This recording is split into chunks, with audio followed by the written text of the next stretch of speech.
नमस्कार साथियों, स्वागत है आप सभी का आपके अपने इस यूट्यूब चैनल में। देखिए, जैसा कि मैंने आपको बताया था, छत्तीसगढ़ वन रक्षक भर्ती परीक्षा 2021-22 का निकला हुआ है, इसका परीक्षा होना है। ठीक, इसमें मैं आपको बताया था कि मैं आपको मैथ व रीजनिंग का तैयारी कराऊंगा। ठीक ना, गणित व रीजनिंग का तैयारी। तो ये हमारा पहला वीडियो है। क्या है? पहला वीडियो है, गणित व रीजनिंग दोनों का तैयारी कराऊंगा। ठीक, तो मैं आपको टाइमिंग बता देता हूँ। ठीक ना, वीडियो अपलोड जो होगा आपका, ठीक ना, वीडियो अपलोडिंग का समय जो होगा, रीजनिंग का वीडियो आपको शाम को अपलोड होगा। कब होगा? रीजनिंग का वीडियो आपको शाम को अपलोड होगा। वह गणित का जो वीडियो आपका है, ठीक ना, गणित का जो वीडियो है वो आपको सुबह अपलोड होगा। ठीक, गणित का वीडियो सुबह अपलोड होगा और रीजनिंग का वीडियो शाम को आपको देखने को मिलेगा। ठीक, और मैंने आप सभी से सुबह के ही वीडियो में बोला था कि आपको किस टाइप से वीडियो, मतलब शाम को शायद 10-11 बजे अपलोड किया था, ठीक ना, रात को। उसमें बताया था कि आपको किस टाइप से वीडियो चाहिए, टॉपिक वाइज चाहिए या फिर प्रैक्टिस सेट चाहिए। ठीक, तो आप लोगों ने, बहुत सारे लोगों ने कमेंट किया था टॉपिक वाइज चाहिए, इसलिए हम टॉपिक वाइज चालू करेंगे और टॉपिक वाइज आप वीडियो पढ़ोगे तो आपको ज़्यादा अच्छा लगेगा। ठीक ना, आपने सही कमेंट किया था उसमें। ठीक, अभी हम रीजनिंग का देखते हैं, आपका रीजनिंग का, जिसका हम चैप्टर वाइज देखेंगे। टॉपिक वाइज मतलब चैप्टर वाइज। ठीक, देखिए, सादृश्यता होता है रीजनिंग में, एनालॉजी, जिसका हम भाग 1 देखेंगे अभी। ठीक ना, हम प्रत्येक चैप्टर को मैं आपको 2 से 3 भाग में कराऊंगा। क्या कराऊंगा? 2 से 3 भाग में प्रत्येक टॉपिक को हम कराएंगे, क्योंकि हर टॉपिक से आपके प्रश्न 1 से 2 प्रश्न, 2 से 3 प्रश्न इस प्रकार से पूछे जाएंगे। तो आपको पूरे नंबर लाने हैं तो आपको पूरे टॉपिक अच्छे से देखना पड़ेगा। लेकिन इसके लिए आप सभी का सहयोग बहुत जरूरी है। सहयोग क्या होगा आप सभी का? चूंकि ये पहला वीडियो है इसलिए मैं आपको बता देता हूँ अच्छे से। सहयोग आपका ये जरूरी है कि यदि आप वीडियो को अच्छे से लाइक करेंगे, शेयर करेंगे, तभी वीडियो अच्छे से अपलोड हो पाएगा।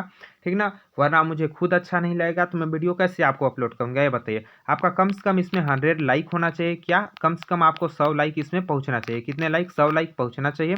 100 लाइक पहुंचेगा कम से कम वीडियो में, तभी मैं अगला वीडियो अपलोड करूंगा, ताकि आप सभी को, क्योंकि आप सभी का सहयोग बहुत ही जरूरी है। आपके लाइक से मुझे कुछ नहीं बोलता, आपके लाइक से मुझे मिलता है कि हाँ, आप लोगों को वीडियो पसंद आ रहा है, अच्छा लग रहा है, और मैं मोटिवेट होता हूँ। ठीक ना, मोटिवेट जैसे ही हम होंगे, जितना ज़्यादा हम मोटिवेट होंगे, उतना अच्छे से आपके पास वीडियो आएगा, उतना अच्छे से आपको पढ़ाया जाएगा। ठीक ना, तो आपके मोटिवेशन के लिए लाइक जरूरी है। ठीक, और वीडियो को शेयर भी कीजिएगा आपको यदि अच्छा लगता है तो। ठीक ना, रीजनिंग का पार्ट 1 देखते हैं हम। यहाँ से देखते हैं क्या क्या है, आपको कैसा लगा। आप कमेंट बॉक्स में लास्ट में, पहले आप वीडियो अच्छे से देख लीजिएगा, शुरू में कुछ मत कीजिएगा, लाइक सब्सक्राइब कुछ मत कीजिएगा।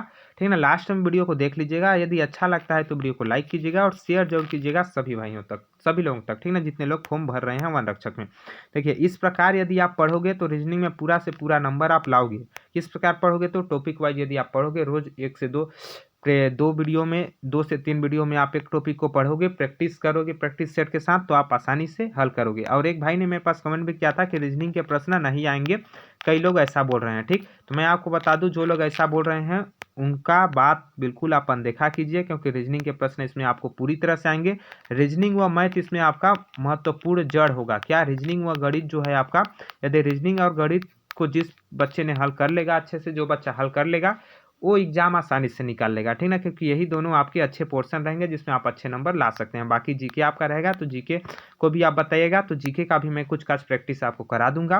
ठीक ना, आप बताइएगा, जीके का भी अलग से वीडियो टाइम देख देख के निकाला जाएगा। ठीक ना, मैं अपलोड करूंगा। तो चलिए वीडियो यहीं से शुरू करते हैं। पहले देखिए एनालॉजी होता क्या है। देखिए, यहाँ कुछ संकेत दिए हुए हैं। ठीक ना, इसके बाद मैं आपको समझाता हूँ एनालॉजी क्या होता है। देखिए, निर्देश, नीचे दिए गए प्रत्येक प्रश्न में संकेत इस प्रकार का चिन्ह है। पहले 2 पद शब्द में दिए हुए हैं जिनमें कोई निश्चित संबंध है, संकेत। ठीक ना, कि दूसरी ओर एक तीसरा शब्द दिया गया है। आपको दिए गए विकल्पों में इस प्रकार छांटना है कि उसका तीसरे शब्द के साथ वही संबंध है जो पहले 2 शब्दों के मध्य है।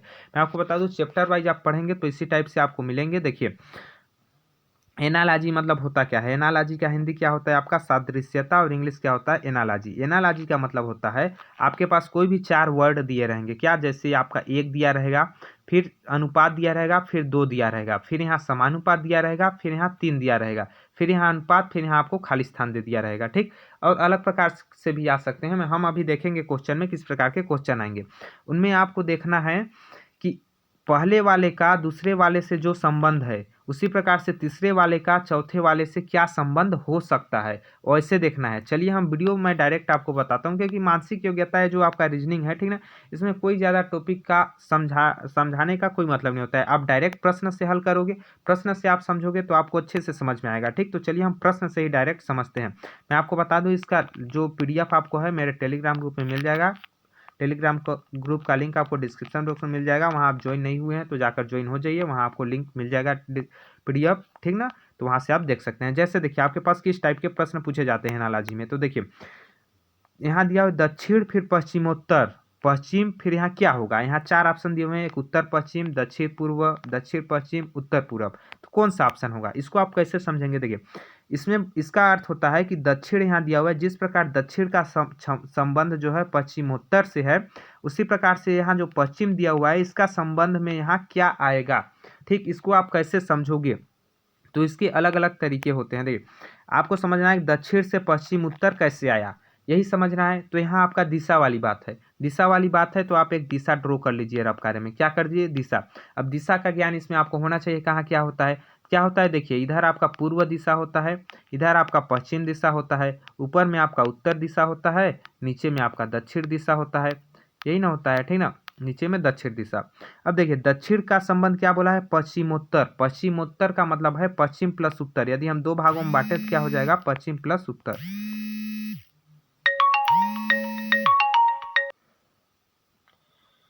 चलिए कॉल आ गया था, उसके लिए माफ़ी चाहता हूँ। अब देखिए हम क्या देख रहे थे, आपका दक्षिण पश्चिमोत्तर, इसके लिए हम क्या बनाए थे, एक दिशा बनाए थे। इधर क्या होता है आपका पूर्व होता है, इधर आपका पश्चिम होता है, इधर आपका उत्तर होता है, और इधर आपका क्या होता है, दक्षिण होता है, ठीक ना। अच्छा नहीं लिखा रहा है क्या, यहाँ देखिए ऐसे, ठीक। अब आपको पता होगा इधर क्या होता है, पूर्व होता है, इधर आपका पश्चिम होता है, इधर आपका उत्तर होता है, और इधर आपका दक्षिण होता है। अब देखिए क्या बोल रहा है, दक्षिण में पश्चिमोत्तर, पश्चिमोत्तर मतलब होता है पश्चिम प्लस उत्तर, यही ना हुआ, पश्चिमोत्तर का मतलब क्या हुआ, पश्चिम प्लस उत्तर, यहाँ पश्चिम और उत्तर। तो देखिए दक्षिण से कहाँ जा रहा है, पश्चिम, दक्षिण से पश्चिम इधर है, ठीक ना, इधर है तो पश्चिम गया, फिर पश्चिम से उत्तर गया, तो इस प्रकार से घूम रहा है, घूम रहा है कि नहीं, ध्यान से देखिए, घूम रहा है इस प्रकार से। तो यहाँ क्या बोला है, पश्चिम बोला है, ठीक ना। अब पश्चिम कहाँ है, तो पश्चिम आपका यहाँ है, ठीक, यहाँ से इस प्रकार से अब घूमेगा, ध्यान से देखिए, जिस प्रकार दक्षिण से इस प्रकार से घूम रहा है आपका, ठीक ना, यहाँ समझिएगा, कलर चेंज कर देता हूँ, दक्षिण में इस प्रकार से घूम रहा है जैसे, उसी प्रकार पश्चिम में इस प्रकार से घूमेगा। तो पश्चिम के बाद क्या आएगा आपका, उत्तर आएगा, उत्तर के बाद क्या आएगा, पूर्व आएगा। तो उत्तर पूर्व जिस ऑप्शन में दिया होगा वो आंसर आपका सही हो जाएगा, ठीक ना। ऐसे आप समझिएगा, ठीक ना, हर प्रश्न इस टाइप से नहीं रहेंगे, कोई एक आध दिशा वाला हो सकता है, बाकी आपके सरल रहेंगे, थोड़ा हार्ड है, ठीक ना। तो इसमें आपका ऑप्शन नंबर डी सही आंसर हो जाएगा। देखिए उत्तर पूर्व दिया हुआ है, तो उत्तर पूर्व आपका ऑप्शन नंबर डी सही आंसर हो जाएगा, ठीक ना। ऐसे आपको इसको समझना है एनालॉजी को, बाकी कुछ नहीं है इसमें, बस आपको दिमाग लगाना है जितना ज़्यादा हो सके। आगे देखिए वो थोड़ा आपका वो आपको समझ में आ जाएगा, वो अभी थोड़ा हार्ड लगा होगा आपका, ठीक ना, उतना हार्ड नहीं रहता है, शुरू से आपको इजी से बताना चाहिए था, ठीक। चलिए उसके लिए माफ़ी चाहता हूँ, शुरू में आपको थोड़ा सा मॉडरेट आ गया। वर्षा सेंटीमीटर तापमान क्या होगा, ठीक, यहाँ बोला गया है। तो यहाँ देखिए वर्षा सेंटीमीटर का मतलब क्या है, वर्षा का संबंध जिस प्रकार सेंटीमीटर से है उसी प्रकार तापमान का संबंध किससे होगा। तो वर्षा का सेंटीमीटर से क्या संबंध है, आपको ये पता करना है कि वर्षा का सेंटीमीटर से क्या संबंध है।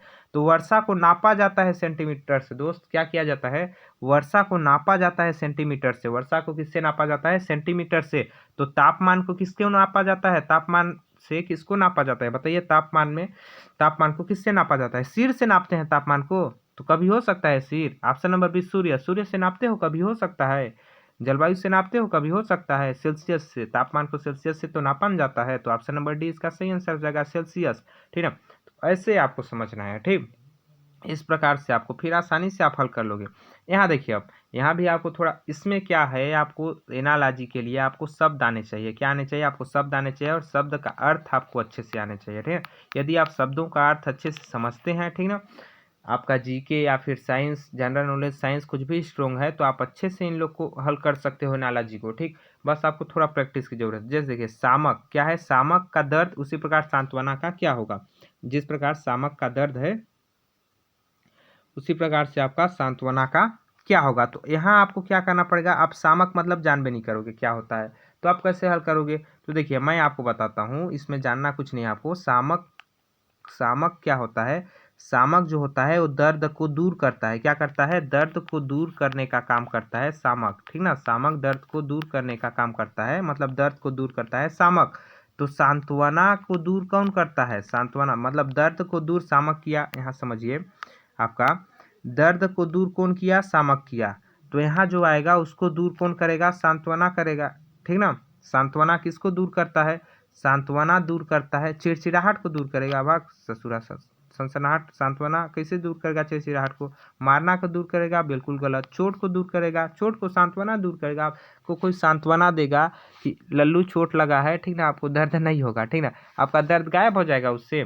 बिल्कुल नहीं होगा। लेकिन दुख, दुख जो है, दुख से यदि आप कोई आदमी दुख में है और आप उसको कुछ भी समझा बुझा रहे हैं, उनको सांत्वना दे रहे हैं थोड़ा, तो उसका दुख हल्का हो जाता है। उस कुछ समय के लिए उसका सोच जो होता है, ज़्यादा सोच में डूबा रहता है, वो कम हो जाता है। तो इसका ऑप्शन नंबर सी होगा, दुख, ठीक ना। जिस प्रकार दर्द दर्द को दूर करता है सामक, उसी प्रकार सांत्वना दूर करता है दुख को, ठीक ना। तो इसका ऑप्शन नंबर सी सही आंसर हो जाएगा, दुख।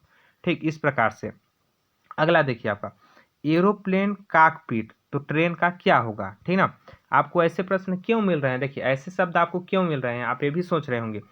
ऐसे शब्द आपको इसलिए मिल रहे हैं क्योंकि ऐसे शब्द यदि आप पढ़ोगे ना, नए नए प्रकार के शब्द, तो आप नया नया चीज़ सीखोगे। बाकी आपको क्या बोल दूंगा मैं बोल दूंगा बकरी, बकरी दे दूंगा, और यहाँ आपको म्याऊ दे दूंगा, ठीक ना, और पूछ दूंगा कुत्ता, तो क्या होगा? तो आप नहीं बता दोगे। बकरी जिस प्रकार म्याऊ बोलती है, उसी प्रकार कुत्ता भों भों बोलता है, तो इसको तो आप तुरंत बता दोगे, ठीक ना। तो ऐसे प्रश्न तो आपके पास खुद ही आएगा, तो आप हल कर लोगे। आपके पास यहाँ बताने का, आपको समझाने का मतलब क्या है? आपको समझाने का मतलब है कि आपको नया नया कुछ चीज़ सिखाया जाए, ठीक ना, जो आप नहीं जानते हो। तो देखिए एरोप्लेन आप जानते हो, एरोप्लेन और कॉकपिट का क्या संबंध है? तो देखिए एरोप्लेन का जो ड्राइवर होता है, ड्राइवर मतलब पायलट बोलते हैं, क्या बोलते हैं? पायलट बोलते हैं, ठीक ना। एरोप्लेन के ड्राइवर को पायलट बोलते हैं। तो ये जो पायलट होता है, वो जहाँ बैठता है उसको कॉकपिट बोलते हैं। क्या बोलते हैं? कॉकपिट बोलते हैं, ठीक ना। कॉकपिट किसको बोलते हैं? पायलट जहाँ बैठता है, ठीक ना। एरोप्लेन का जो ड्राइवर होता है, जिसको पायलट बोलते हैं, ये जहाँ बैठता है, ठीक ना, बैठता है, उसको बोलते हैं कॉकपिट। इन सभी को आप नोट कर लीजिए। यदि आपको अच्छा लग रहा है तो आप एक कॉपी पेन लेके बैठिए और इसको नोट में उतारिए कि, ठीक ना, इस प्रकार के क्वेश्चन आपके पास आएंगे तो आप आसानी से कर लोगे, ठीक। एरोप्लेन को जो चलाता है पायलट, उसके बैठने का जो स्थान है वो कॉकपिट कहलाता है। अब ट्रेन को कौन चलाता है? ट्रेन को चलाता है ड्राइवर, ठीक ना। ट्रेन को चलाता है ड्राइवर। अब ड्राइवर कहाँ बैठता है? तो ड्राइवर जहाँ बैठता है वो आपका आंसर हो जाएगा। जैसे देखिए एरोप्लेन को चलाता है पायलट, पायलट कहाँ बैठता है? आपका कॉकपिट में, ठीक ना। तो कॉकपिट इस प्रकार संबंध है। अब हम यहाँ देखते हैं कि ट्रेन को कौन चलाता है? ट्रेन को चलाता है ड्राइवर। अब ड्राइवर कहाँ बैठता है? डिब्बा में बैठता है ड्राइवर, देखिए हो कभी? तो ये होगा कभी? नहीं होगा। कोच, कोच में बैठता है? नहीं बैठता है। कंपार्टमेंट एक का है, इसमें तो आदमी लोग बैठे रहेंगे, वो का बैठेगा, ठीक ना। इंजन, आपने देखा होगा ट्रेन का पहले क्या होता है? इंजन होता है, 2 इंजन होता है, उसके बाद डिब्बा होता है। तो ड्राइवर कहाँ बैठता है? इंजन के पास बैठता है। तो ऑप्शन नंबर डी इसमें सही आंसर हो जाएगा आपका, इंजन, ठीक ना। एरोप्लेन को चलाता है पायलट, वो कहाँ बैठता है? कॉकपिट में। तो ट्रेन को चलाता है ड्राइवर, तो ड्राइवर कहाँ बैठता है? इंजन में बैठता है। तो इस प्रकार से आपका ऑप्शन नंबर डी इसमें सही आंसर हो जाएगा, इंजन।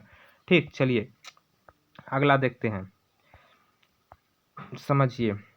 अब दिया है, अब देखिए उस प्रकार अभी तक हम क्या देख रहे थे? पॉइंट और समानुपात, इसको क्या बोलते हैं? अनुपात बोलते हैं इसको, इसको बोलते हैं समानुपात। अनुपात समानुपात, अब देखिए अनुपात समानुपात गायब। इस प्रकार से भी आपके पास पूछ सकता है।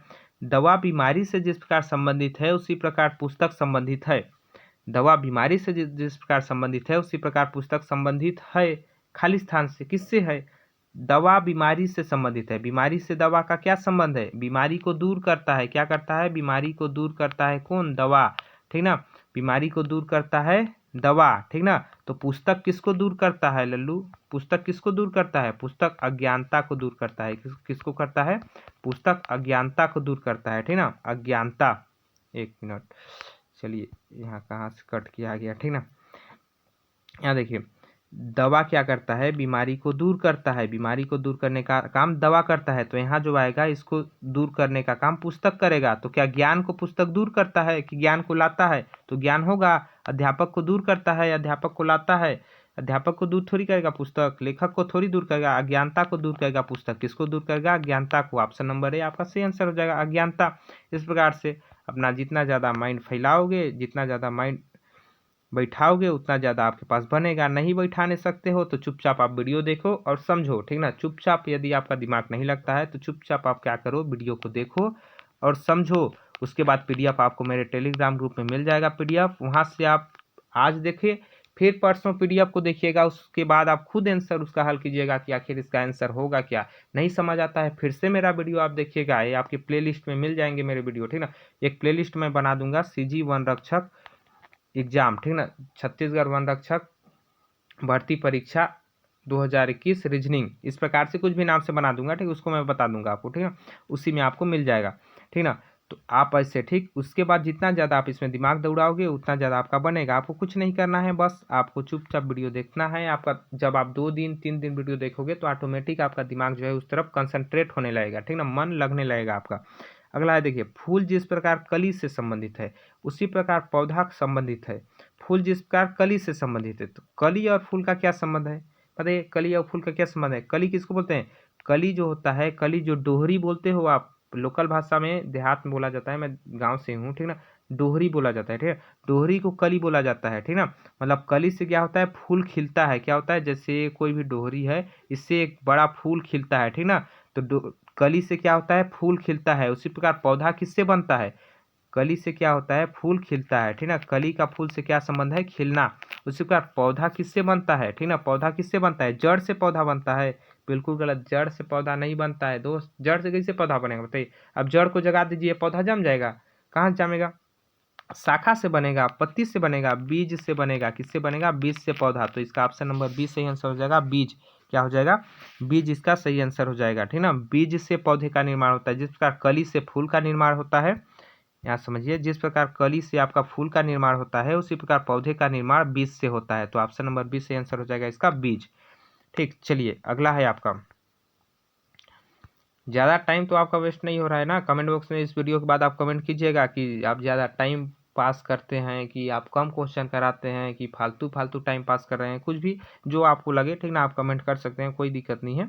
जैसा आप बोलोगे तो धकात धकात में 20 मिनट में आपके 50 क्वेश्चन करा दूंगा, कोई दिक्कत नहीं है। 20 मिनट में 50 से 60 से 100 क्वेश्चन भी मैं करा दूंगा, आप बोलोगे तो। लेकिन उससे आपको अच्छे से समझ में नहीं आएगा। यहाँ कहने का मतलब, मेरे पढ़ाने का मतलब ये है टॉपिक वाइज, कि आपको अच्छे से समझ में आए, ठीक ना। ठीक, अगला है, कैंची का कपड़े से संबंध है तो दरांती का खाली स्थान से है। अब आप दरांती जानबे नहीं करोगे किसको बोलते हैं, तो यहाँ इंग्लिश में लिखा गया है स्काई, ठीक ना, स्काई किसको बोलते हैं। तो इसीलिए आपको शब्द आने चाहिए, ठीक ना, शब्द आना आपको बहुत जरूरी है। तो शब्द आप सीखोगे ना, क्या दिक्कत है, आप चुपचाप वीडियो देखो ना, आपको शब्द, नए नए शब्द सीखने को मिल रहे हैं। इसमें वैसे भी सरल शब्द नहीं रखे गए हैं ज़्यादा। सरल इसलिए नहीं रखा हूँ ताकि सरल को तो आप खुदे जान जाओगे, जब आप हार्ड को जान जाओगे तो सरल आसानी से जान जाओगे, ठीक। कैंची का कपड़े से संबंध है। कैंची का कपड़े से क्या संबंध है? कैंची क्या करता है? कपड़ा को काटता है, कपड़ा काटने के काम आता है कैंची। क्या करता है?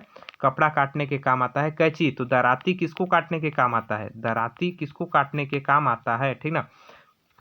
स्टील को काटते हैं दराती से? बिल्कुल नहीं काटते। कागज को काटते हैं? नहीं काटते हैं। लकड़ी को नहीं काटते हैं। दराती, घास से जो काटते हैं ना, घास को जिसमें, उसी को दराती बोलते हैं। आप समझ जाइए, दराती किसको बोलते हैं? जिससे घास को काटते हैं, जिससे घास को काटते हैं उसको दराती बोलते हैं, ठीक ना।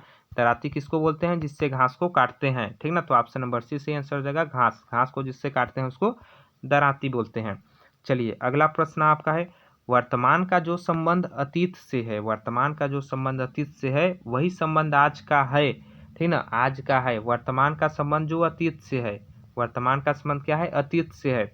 वर्तमान का संबंध अतीत से, वर्तमान मतलब आज, वर्तमान मतलब आज, वही दिया है। देखिए यहाँ वर्तमान मतलब आज, उसी को दिया हुआ है यहाँ, समझिए क्या दिया है। वर्तमान मतलब आज होता है, वही दिया हुआ है यहाँ, ठीक ना। अतीत मतलब क्या होता है? अतीत मतलब होता है बीता हुआ कल। समझिए, बातों को थोड़ा समझिए, उसके बाद आप खुद समझ जाएंगे। देखिए, बीता हुआ कल, अतीत का मतलब क्या होता है? बीता हुआ कल। वर्तमान का मतलब आज, और आज ही यहाँ दिया हुआ है, देखिए, ठीक, आज दिया हुआ है। अतीत का मतलब क्या होता है? बीता हुआ कल। अतीत का मतलब होता है बीता हुआ कल। तो बीता हुआ कल जिस ऑप्शन में दिया होगा वो आंसर हो जाएगा। ऑप्शन नंबर बी में दिया हुआ है बीता हुआ कल, ऑप्शन नंबर बी सही आंसर हो जाएगा। कोई जरूरी नहीं है, देखिए, वर्तमान का जो संबंध अतीत से है बोल दिया, तो वर्तमान का संबंध अतीत से क्या है? वर्तमान मतलब आज, अतीत मतलब बीता हुआ कल। तो आज का संबंध पूछ दिया तो बीता हुआ कल ही ना होगा, सिंपल सी बात। ऑप्शन नंबर बी आपका सही आंसर हो जाएगा। प्राचीन नहीं होगा, रात्रि नहीं होगा, कोई नहीं भी नहीं होगा, ठीक ना। तो ऑप्शन बी आपका सही हो जाएगा। अगला देखते हैं आपके लिए और भी खतरनाक चीज़, ठीक ना। चलिए इसका आंसर आप जल्दी से पढ़िए और बताइए, 1 मिनट में आपको टाइम देता हूँ। चलिए अब बताइएगा लास्ट में कितने आप क्वेश्चन इसमें से कर पाए अपने से, कितने जानते थे, कितने आपको अच्छे लगे, कितने अच्छे नहीं लगे, वो भी बताइएगा, ठीक ना। आप वीडियो को डिसलाइक भी कीजिएगा यदि आपको पसंद नहीं आ रहा होगा तो। चलिए अगला है, पंजा बिल्ली समानुपात सुम। मतलब पंजा बिल्ली से जिस प्रकार संबंधित है, सुम किससे संबंधित है? तो पंजा क्या होता है? बिल्ली का क्या होता है, पंजा होता है। यहाँ मैं ब्याऊ थोड़ी लिखूंगा, म्याऊ बिल्ली बोलती है तो कुत्ता क्या बोलेगा, ठीक ना, उतना बोल दूंगा तब तो एकदम सरल हो जाएगा, ठीक है। बिल्ली का पंजा होता है, क्या होता है, बिल्ली का पंजा होता है। सुम किसका होता है, सुम तो आपके लिए नया शब्द होगा, यदि आप शायद ही कोई जानता होगा, नहीं तो नहीं जानते होगे। बिल्ली का क्या होता है, पंजा होता है, बिल्ली का पंजा होता है। उसी प्रकार आपका सुम का क्या होगा, सुम किसका होता है, ठीक ना। शेर का सुम नहीं होता, हाथी का नहीं होता, मेमना का नहीं होता, घोड़ा का होता है। घोड़ा का जो होता है, घोड़ा का पंजा किसको बोलते हैं, जो पाँव के नीचे जो होता है उसी को ना पंजा बोलते हैं। तो घोड़े के नीचे जो पाँव के होता है उसको सुम बोलते हैं। क्या बोलते हैं, सुम, याद रखिएगा, सुम। तो इसका ऑप्शन नंबर ए सही आंसर हो जाएगा, घोड़ा, ठीक ना, घोड़े का सुम होता है।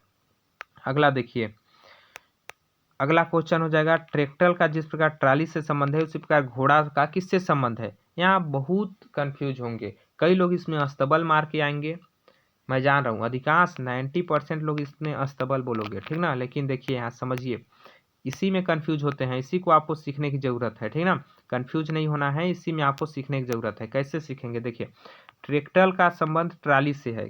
कैसे ट्राली से संबंध है ट्रैक्टर का, ट्रैक्टर आपने देखा होगा, ट्रैक्टर होता है, इसके पीछे एक ट्राली लगा होता है, आपको पता है, एक ट्राली लगा होता है, एक ट्रैक्टर होता है, और यहाँ एक ट्राली होता है। तो क्या करता है, ट्रैक्टर ट्राली को खींचता है। क्या करता है, ट्रैक्टर जो है ट्राली को खींचता है। तो ट्रैक्टर का ट्राली से क्या संबंध है, खींचना। ट्रैक्टर क्या करता है, ट्राली को खींचता है। तो घोड़ा किसको खींचता है, बताइए, घोड़ा किसको खींचता है, घोड़ा किसको खींचता है, बताइए।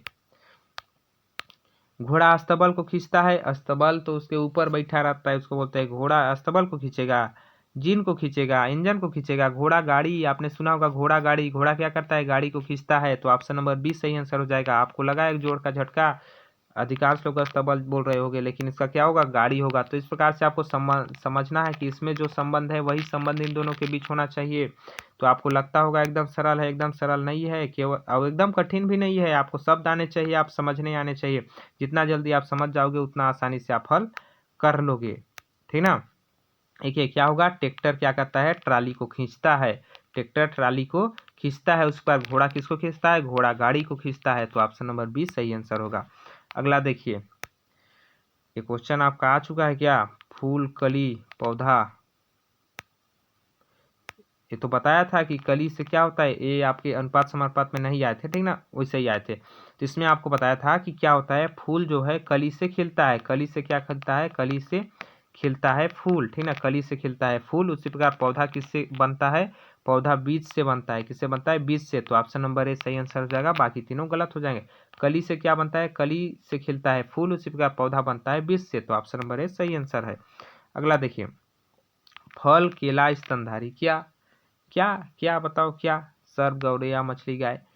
सिंपल सी बात, देखिए, फल केला क्या है, इसमें थोड़ा सा भी साइंस आता होगा वो आसानी से बता देगा, ठीक ना। फल का केला से क्या संबंध है, मतलब केला क्या है, एक फल है, केला एक फल है। क्या बोलोगे, केला एक फल है, यही ना है केला, केला फल का संबंध। केला फल का संबंध क्या है, केला एक फल है, केला एक फल है। स्तनधारी क्या है, स्तनधारी क्या है, मतलब स्तनधारी जीव के अंतर्गत कौन आता है, यहाँ पूछ रहा है, क्या पूछ रहा है, स्तनधारी जीव के अंतर्गत कौन आता है, ठीक ना। तो स्तनधारी जीव के अंतर्गत कौन आता है, थोड़ा सा आप बायो पढ़े होंगे तो आपको पता होगा, ठीक।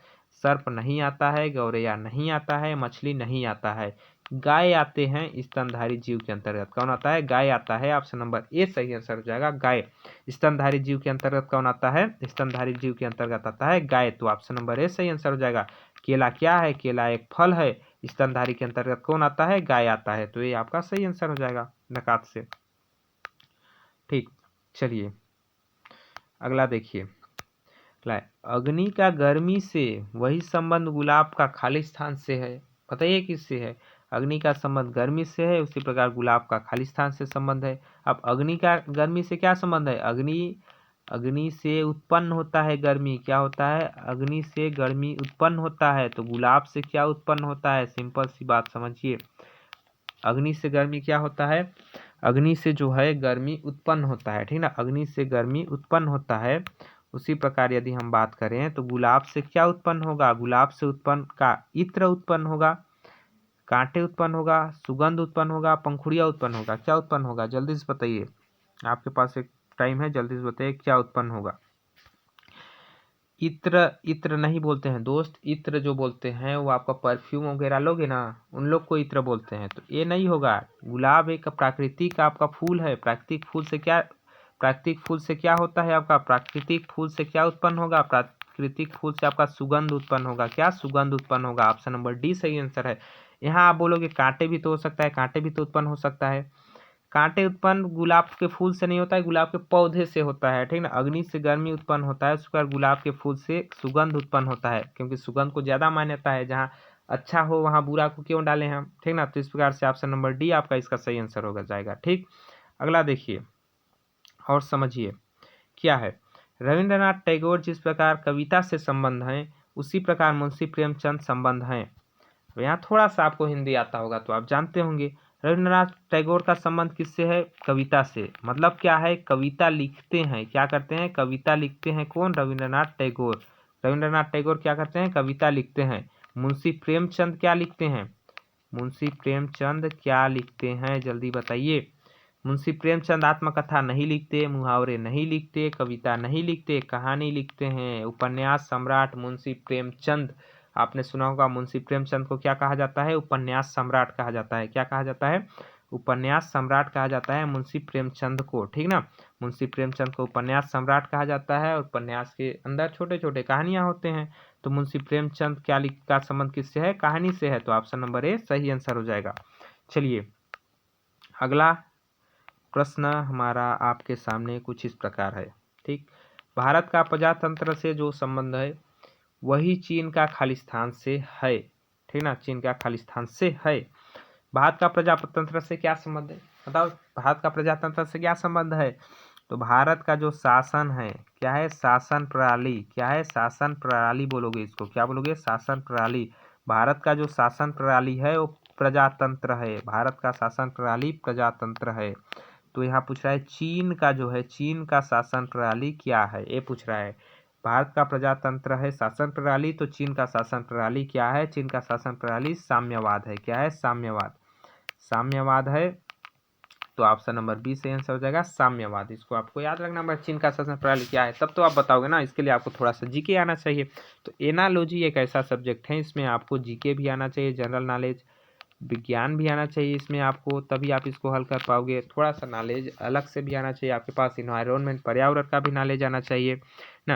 बाकी ये तो अभी पार्ट 1 है दोस्त, आप देखते जाइए। इसके पार्ट 3 तक मैं आपको लेके आऊँगा। इसका पार्ट 1 है ना।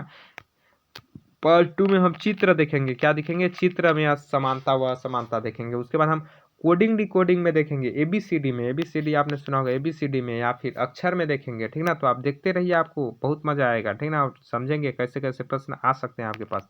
साम्यवाद ऑप्शन नंबर बी आपका सही आंसर हो जाएगा। ये केवल फॉरेस्ट गार्ड वालों के लिए नहीं है, मैं एक बार फिर से बता देता हूँ आपको, ठीक ना। यदि आप फॉरेस्ट गार्ड की तैयारी कर रहे हैं केवल इसी के लिए आपका नहीं है। यह आप फॉरेस्ट गार्ड के अलावा किसी भी आप व्यापम की, या तो आप व्यापम की किसी भी परीक्षा की तैयारी कर रहे हैं जिसमें रीजनिंग के सवाल आते हैं, क्या रीजनिंग के सवाल आते हैं, या फिर कोई भी एक अदर एग्जाम की आप तैयारी कर रहे हैं जिसमें रीजनिंग के सवाल आते हैं, तो आपके लिए वीडियो परफेक्ट है, ठीक ना। क्योंकि इन सभी टॉपिक से आपके हर एग्जाम में जिसमें रीजनिंग के सवाल आते हैं उसमें हर एग्जाम में इस प्रकार के सवाल आते हैं एनालॉजी के। जो मैं बता रहा हूँ हर सभी चैप्टर आपके सेम होते हैं हर एग्जाम में जिसमें रीजनिंग के सवाल आते हैं। देखिए अगला प्रश्न आपका है, लास्ट है, मैं नहीं बताऊंगा, सिंपल सी बात, इसका मैं अगले दिन आपको आंसर बताऊंगा, ठीक ना। कि बता दूं, आप बताइए जैसा बोलोगे। चलिए बता देता हूँ, ठीक है। आप लास्ट में बताइएगा कि आप जानते थे कि नहीं जानते थे, ठीक ना। कमेंट करके बताइएगा कि जानते थे कि नहीं जानते थे, ठीक है। भविष्यवाणी करना, भविष्य पश्चाताप करना, खालिस्तान क्या होगा बताइए। भविष्यवाणी करना और भविष्य का क्या संबंध है? भविष्यवाणी करना और भविष्य का क्या संबंध है? तो भविष्य का क्या करते हैं? भविष्यवाणी करते हैं। भविष्य का भविष्यवाणी करते हैं। भविष्य का भविष्यवाणी करते हैं। खालिस्तान का पश्चाताप करते हैं। भविष्य का भविष्यवाणी करते हैं। भविष्य का भविष्यवाणी करते हैं, ऐसे पढ़िए, ठीक। पश्चाताप खालिस्तान का करते हैं। वर्तमान का पश्चाताप करोगे? कभी नहीं करोगे। क्षतिपूर्ति का पश्चाताप करोगे? क्षतिपूर्ति का पश्चाताप क्या करोगे? करके कर सकते हो, कोई दिक्कत नहीं है। पाप का पश्चाताप करोगे? कर सकते हो। पाप का पश्चाताप तो करबे करोगे, किसका पश्चाताप करोगे? भूतकाल का नहीं करोगे। पश्चाताप किसका करोगे? पाप का। तो इसमें ऑप्शन नंबर डी आपका सही आंसर हो जाएगा, पाप का पश्चाताप करोगे, ठीक ना। किसका पश्चाताप करोगे? फिर से बताओ। पाप का करोगे। लेकिन यहाँ एक बात समझिए अच्छे से, हमारे पास क्या बोला है, भविष्य का भविष्यवाणी करेंगे, ठीक। तो पश्चाताप किसका करेंगे, यहाँ हमारे पास किसका, भविष्य, भूत, भविष्य, वर्तमान, ये सब की बात आ रहा है ना। तो यहाँ पाप आपका करेक्ट आंसर नहीं होगा। आप बोल रहे होंगे आपका बिल्कुल गलत, ठीक ना। आप समझ रहे होंगे प्रश्न थोड़ा घुमाता है, समझिएगा। ये आपके हार्ड शिफ्ट में आएंगे, क्या होंगे, जो हार्ड पेपर होगा उसमें इस प्रकार के प्रश्न आएंगे, ठीक ना। देखिए इसका क्या होगा, भविष्य का भविष्यवाणी करते हैं, पश्चाताप किसका करते हैं, जो काम हम भूत में किए रहते हैं, क्या भूतकाल में जो काम किए रहते हैं उसका पश्चाताप करते हैं, ठीक ना। अब भूतकाल के अंतर्गत आप या तो क्षतिपूर्ति किए हो या पाप किए हो, जो भी किए हो उसी का ना पश्चाताप करोगे। तो इसका option number C correct answer हो जाएगा। यहाँ एक बात समझिएगा, यदि आपके पास भूतकाल नहीं दिया होता ऑप्शन में तो आपका पाप सही आंसर हो जाता डी, लेकिन यहाँ आपके पास सी में भूतकाल दिया हुआ है तो आपका सी सही आंसर हो जाएगा, भूतकाल। भविष्य का भविष्यवाणी करते हैं, भूतकाल का पश्चाताप करते हैं, तो ऑप्शन नंबर सी सही आंसर हो जाएगा। ये था आज का लास्ट प्रश्न। आज हमने लगभग 14 से 15 प्रश्नों का अध्ययन किया। 14 से 15 प्रश्न आपको बताए गए। यदि 2 से 3 पार्ट में आता है, 3 पार्ट में भी आपका, तो 15 या 45 से 50 प्रश्न आपके हो जाएंगे। और ये 50 प्रश्नों में आपके एक न एक प्रश्न जरूर फंसेंगे आपके पास, ठीक ना। और इसी प्रकार के प्रश्न फंसेंगे। यदि ये नहीं फंसेंगे तो इस प्रकार के प्रश्न फंसेंगे, और इससे सरल लेवल के फंसेंगे, ठीक ना। इससे हार्ड लेवल का आपका नहीं जाएगा, मैं जितना लेवल का आपको बताऊंगा। तो यदि आप ये सारे वीडियो देख लेते हैं तो आपके लिए लाभदायक होगा, आप अच्छे से क्वेश्चन अटेम्प्ट कर पाओगे। तो आपको वीडियो कैसा लगा कमेंट बॉक्स में कमेंट करके जरूर बताइएगा, ठीक ना। और अच्छा लगा होगा तो लाइक कीजिएगा, और इसको मैं आपको बता दिया हूँ 100 लाइक आप पहुँचाइएगा, ठीक ना। तभी आगे का वीडियो आपका अपलोड होगा। बाकी आपको टाइमिंग भी बता दिया, शाम को आपका रीजनिंग का वीडियो अपलोड होगा और सुबह आपका मैथ का वीडियो अपलोड होगा, ठीक ना। तो इस प्रकार से आप टाइम ध्यान दीजिएगा। आशा करता हूँ वीडियो अच्छा लगा होगा। अच्छा लगा हो तो लाइक सब्सक्राइब शेयर कीजिएगा। आप जल्द मिलेंगे अगले वीडियो में, तब तक के लिए जय हिंद, जय भारत, जय छत्तीसगढ़।